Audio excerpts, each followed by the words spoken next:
Hello, my friends. Hello, my friends. Hello, my friends. Hello, my friends.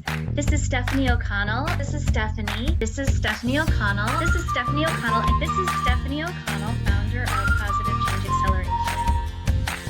And our topic today is getting to the heart of the matter. So here's what it means to me. It means when you are heart-centered, you are coming to the center of yourself, truly your own heart, your true essence, and you are focused on being in alignment with that heart center. So you might think, yeah, that's authenticity. That's being true to yourself. Yes. And I would just build that out a little bit more to say true to yourself, but you're also fully aligned. So your mind, your thoughts, your beliefs are aligned with your true essence in your heart. Your energy gets aligned, your spirituality gets aligned, your emotions get aligned, which we often feel lower in our tummy, like in our solar plexus. The decisions that we make, which we sense it from an energetic perspective in our abdomen, our solar plexus, are all aligned. And so that's what we're working towards in heart-centered living, is alignment. And like all of us and anything, we get out of alignment. You even hear it in your car, that parts of your car might not be aligned or the wheels need to be rebalanced. That's a piece of machinery, but we also find that our alignment can get off, where we have a set of thoughts, but how we're feeling about those thoughts are not in alignment. So let me give you an example, or I want to ask you a question actually. So before I give the example, and I've got Sherry and Lorinda on the line live with me now, but if you're on the replay, you can certainly participate as you're watching this. Have you ever made a decision or a commitment in your mind and you committed to help somebody or do something?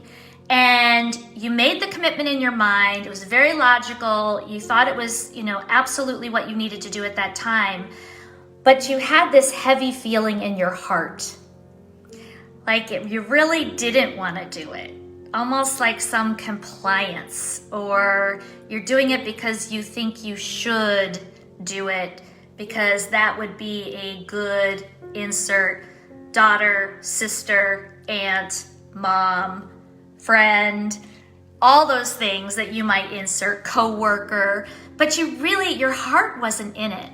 That's what I mean by not being aligned.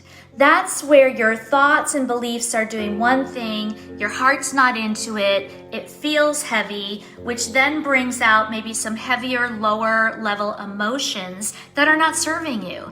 And so the idea is, to the extent we can, is before we declare that commitment, and Sherry, it looks like you can relate to this by saying yes, check in with our heart before we act on an idea. So let's say we have a thought, we have an idea. You too, Lorinda, it sounds like it's been true for you. You have an idea, you say, I think I'm gonna do X. At that moment is this opportunity to really put your hand on your heart and feel if it feels heavy or does it feel light. And if it is heavy, then it probably is a decision that is not in alignment with that thoughts, or two things are out of alignment. It doesn't matter which one is right or wrong. You just want to get to alignment.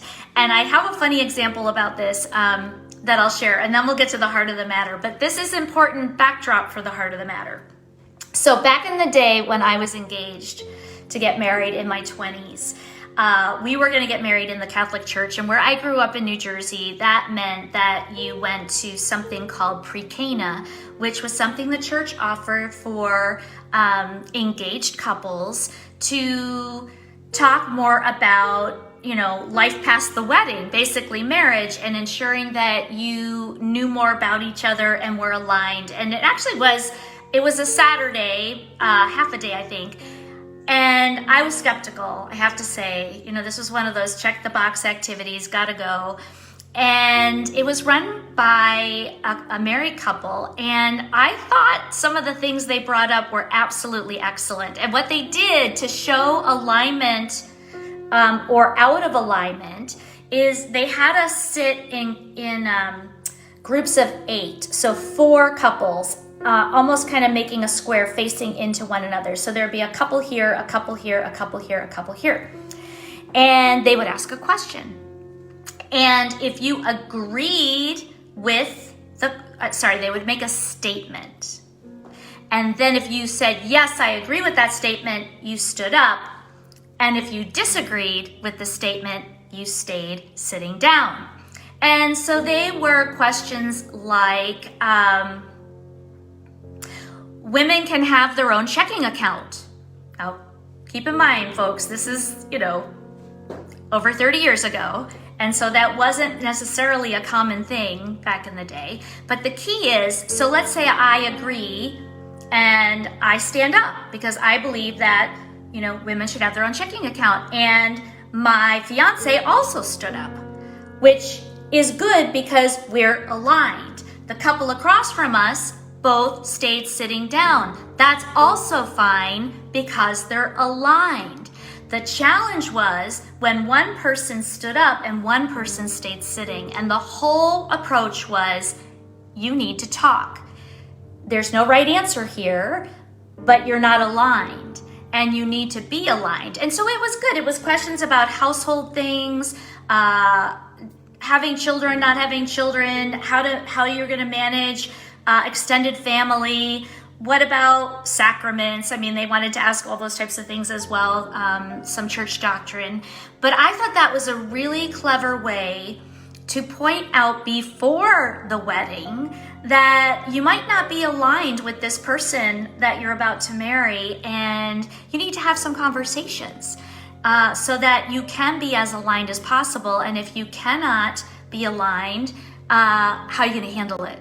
And so that is just a perfect visual example of being in alignment. And when I visualize that of one person standing and one person sitting, to me, I think of the mind is thinking one thing, standing up, and the heart is sitting down, going, mm-mm. And so heart-centered living is about finding that alignment more often, more of the time. So we are living our life in alignment and true to ourselves, our true essence, our authentic self that is really housed in our heart. And that's where we know when we're being true to ourselves. So given that backdrop, let's talk about getting to the heart of the matter. Oh, shall we? And so I was reflecting on a few things that I had going on in my life, and I have a pattern of behavior where I will take a look at things and be dissatisfied, maybe unhappy, and maybe you do this too, where I start to think about, well, maybe if I move, or maybe if I get a different place, or maybe if I have a different job, or hairstyle, or you could insert car, all these different things that are outside of me. And if I do those things, then I'll be happy. Then I'll be happy. But guess what? That is often not the reason we're unhappy.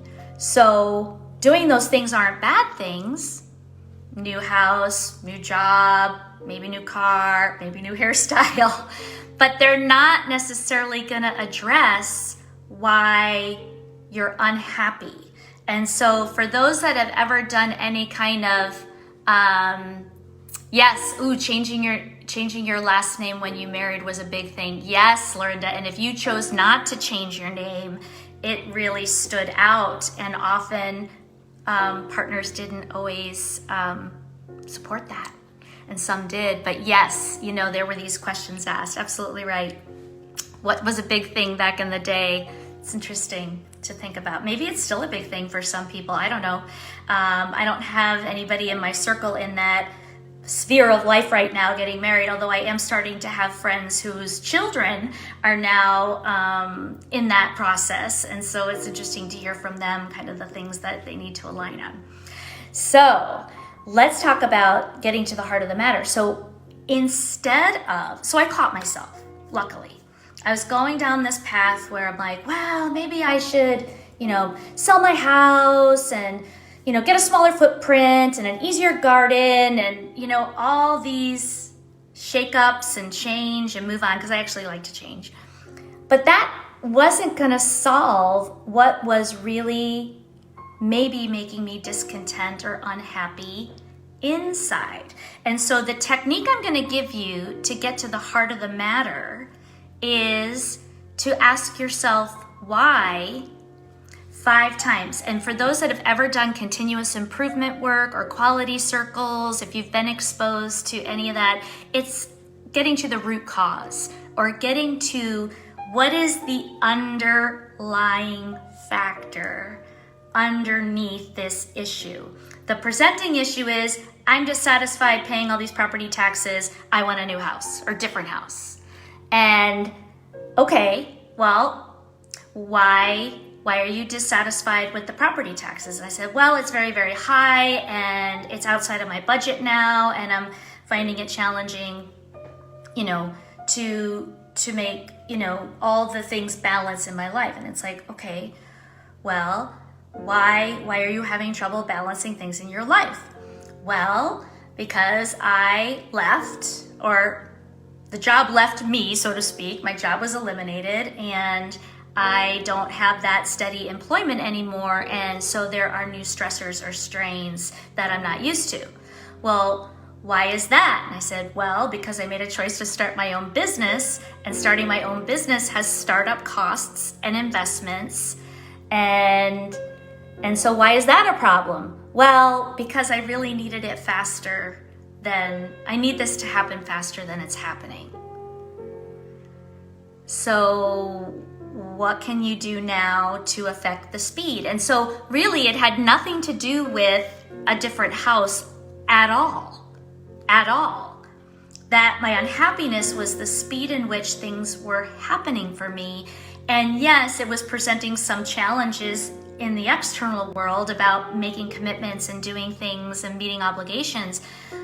But the unhappiness was that I thought it would be going faster. I thought I would be in a different place with all of this than I am right now. And now why is that?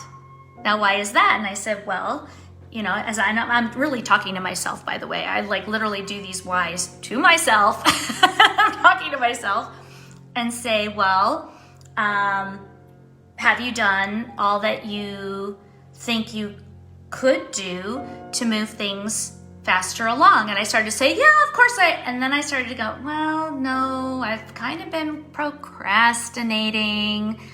I've kind of not done that follow-up that my mentor recommended. And all of a sudden, I started to realize that there were things within my control and influence, yes, what is possible, that I could still do to improve the acceleration of what was happening. But I didn't want to look at that. I didn't want to look at the fact that there might, I wanted to deflect it to something external. And here's the thing. So the heart of the matter is that it wasn't moving at the pace that I wanted it to move at. Why is that? Did I do everything that I possibly could to move the pace? And then I get quiet and go, well, some of it, but not all of it. And now I got to a place where I could say, well, then what's blocking me? Why am I not taking those steps?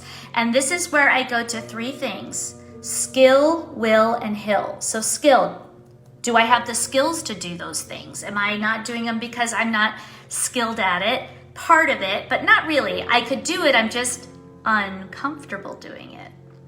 That's different than not having the skills to do it.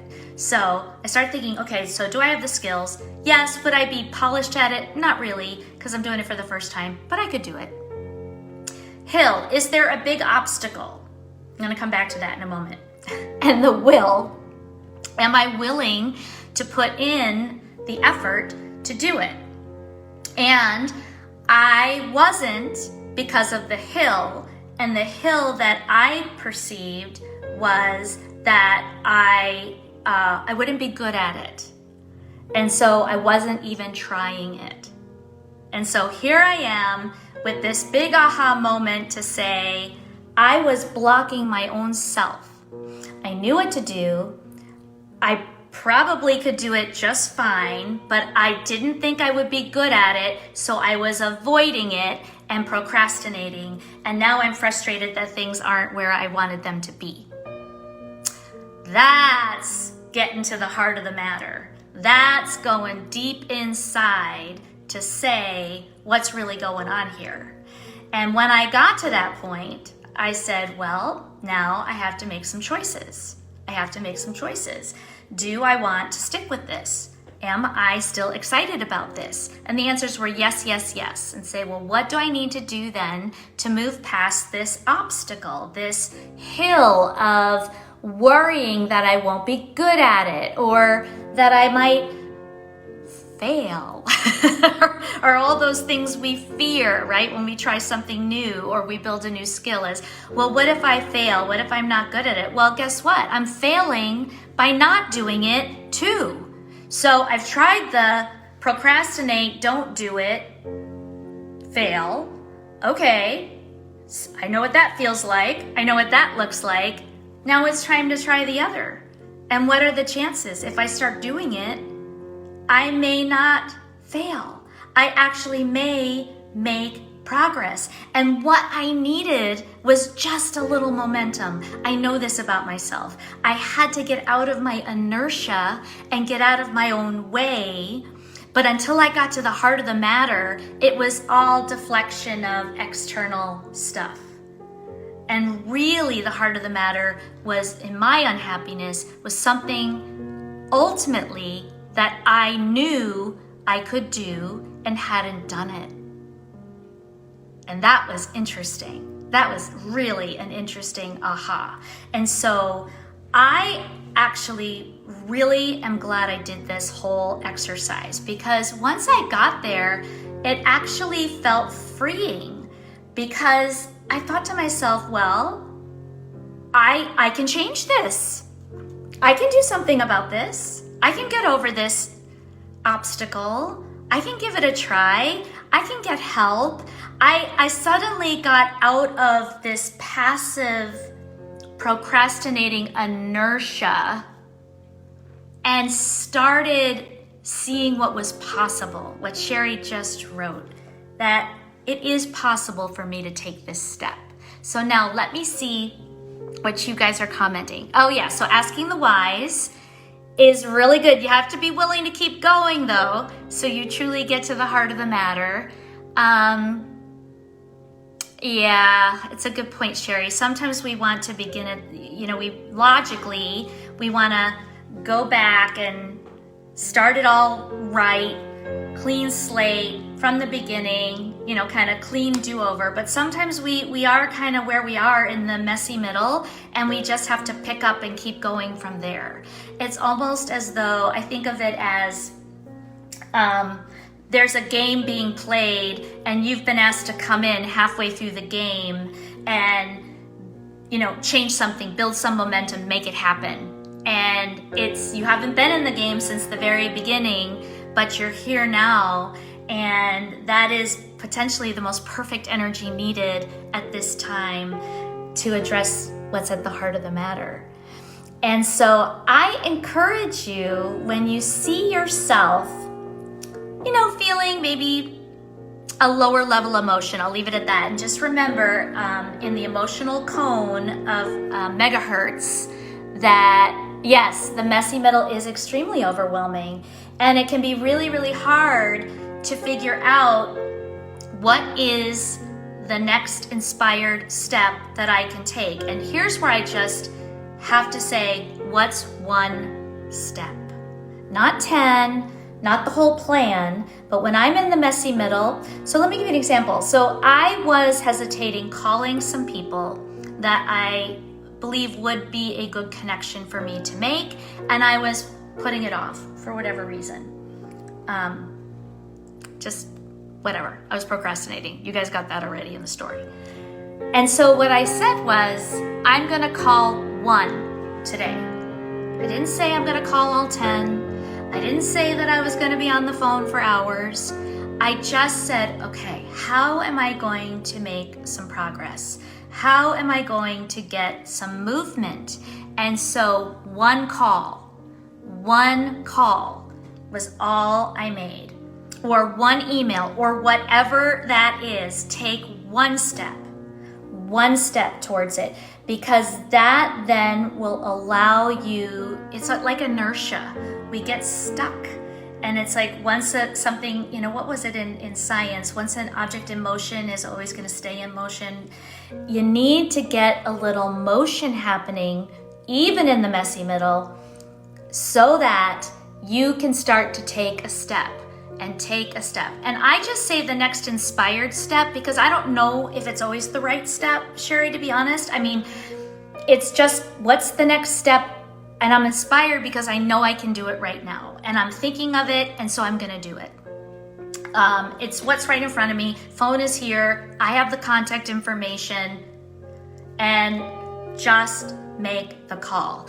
And so I use inspired because really it's trying to get me going. I'm doing it on purpose to start to build some momentum. And I also need to do this when I start to really, really overprocess and overthink things. And that is another way that I procrastinate taking action.